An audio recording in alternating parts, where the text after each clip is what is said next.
السلام علیکم ورحمۃ اللہ وبرکاتہ۔ امید ہے تمام احباب خیریت سے ہوں گے، اللہ آپ سب کو اپنے حفظ و امان میں رکھے۔ آج کل ایک ٹاپک بڑا زیر گردش ہے، ڈاکٹر شبیل اکرام صاحب جو کہ بحریہ مسجد کی گرینڈ جامع مسجد میں تراویح میں قرآن کریم سنا رہے ہیں،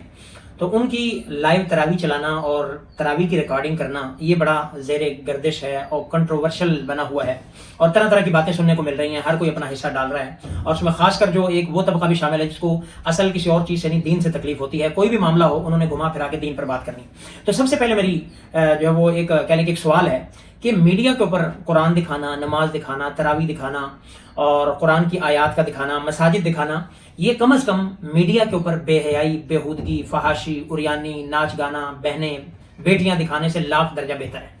اب میڈیا، سوشل میڈیا کھول کے دیکھیں، یہی گند بلا ہے۔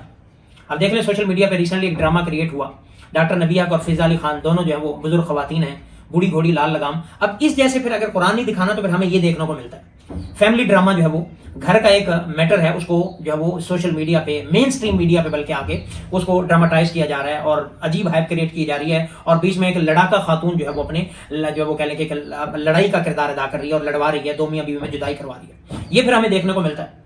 یا پھر ہمیں بابا حکیم جیسے لوگ دیکھنے کو ملتے ہیں جس کی جو وہ بےہودہ تصویریں ہیں، بےہودہ پوزز اور یہ سارا یہ بنا ہوا ہے، لوگ پھر اس کو دیکھیں گے کہ بابا جی نے جو وہ چند دن کے اندر اپنے 1.5 ملین فالوور جو ہے وہ گین کر لیے ہیں، تو لوگ پھر یہ دیکھیں گے۔ تو یہ چیزیں دکھانا بہتر ہے یا کہ قرآن دکھانا، تراویح دکھانا، نماز دکھانا، اور یہ چیزیں بہتر ہیں؟ بس لوگوں کو تکلیف اصل جو ہے وہ یہ کہ مولوی اتنا اچھا کیسے ہو سکتا ہے۔ ہمارا جو ایک مائنڈ سیٹ بنا ہوا ہے نا کہ مولوی کا سٹیٹس ایک بڑا لو سٹیٹس ہے، کمی کا سٹیٹس ہے، اس کی پروفائل اتنی ہائی کیسے ہوگی، وہ گاڑیوں میں کیسے آتا ہے، وہ کیمروں کی جو ہے وہ لائم لائٹ میں کیسے آتا ہے، وہ ایسے جو ہے وہ شاہانہ لائف سٹائل میں کیوں آتا ہے۔ ہمیں اصل تکلیف یہ ہے، ہم امام دیکھنا چاہتے ہیں جو سائیکل پہ آئے، موٹر سائیکل پہ آئے اور جو ہے وہ آ کے تراویح پڑھائے، جب ختم قرآن ہو پھر اس کو 10-15 ہزار باتیں سنا کر دیا بھی جائے اور چندہ کر کے دیا جائے اور پھر وہ مولوی صاحب جائیں۔ ہمیں ایسا چاہیے، ہمیں یہ لائف سٹائل اصل میں ہضم نہیں ہو رہا کہ ایسا بھی امام ہو سکتا ہے۔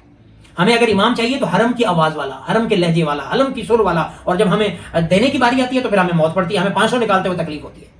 ہم اس مینٹیلٹی کے لوگ ہیں، تو اصل تکلیف یہ ہو رہی ہے کہ بندہ اس شاہانہ لائف سٹائل سے کیوں آ رہا ہے، اور حالانکہ یہ بہت سارے لوگوں کے لیے موٹیویشن ہے۔ آپ کا قرآن پوری دنیا میں جائے گا، پوری دنیا میں سنا جائے گا، جہاں پہ لوگ یعلمون تعلمون کا مذاق اڑاتے ہیں، ایسی ویڈیوز آتی ہیں جو یعلمون تعلمون 5 روزہ ختم، 6 روزہ ختم، وہاں پہ جب ایسا قرآن سنایا جائے گا تو کتنا اچھا امیج جائے گا ہمارا۔ تو ہمیں جو بعض لوگوں کو ہمیں تکلیف دیکھنے کو مل رہی ہے، اس کی اصل تکلیف یہی ہے کہ ایک نوجوان ہے، اس جیسے نوجوان تو ناچ رہے ہیں ٹک ٹاک پہ، ناچ رہے ہیں یوٹیوب پہ، ناچ رہے ہیں فیس بک پہ، بےہودگیاں کر رہے ہیں، آوارگیاں کر رہے ہیں، فیملی ولاگنگ کے نام پہ گند دکھا رہے ہیں، اس جیسے نوجوان تو اس کام میں لگے۔ یہ کیسے قرآن کی طرف آ گیا، یہ کاروبار میں کیسے آ گیا؟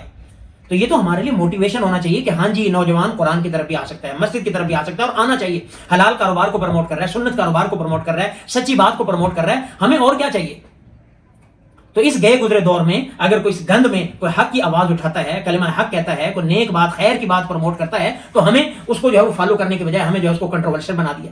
ہمارے ائمہ کی یہ حالت ہے کہ ہمارے جو ائمہ مساجد کی اولادیں ہیں وہ خود اپنے باپ کا حال دے کر وہ خود امام نہیں بننا چاہتی۔ اگر یہ ہونا تو ہم ایسے ہی ٹھیک ہے۔ تو امام کا لائف سٹائل تو اصل یہی ہے جو شبیل اکرام صاحب دکھا رہے ہیں، ایسا ہی ہونا چاہیے۔ حرم کے ائمہ کا بھی یہی ہے، وہاں سے آوازیں نہیں، ان کا لائف سٹائل بھی دیکھیں۔ تو اس لیے لوگ پہلے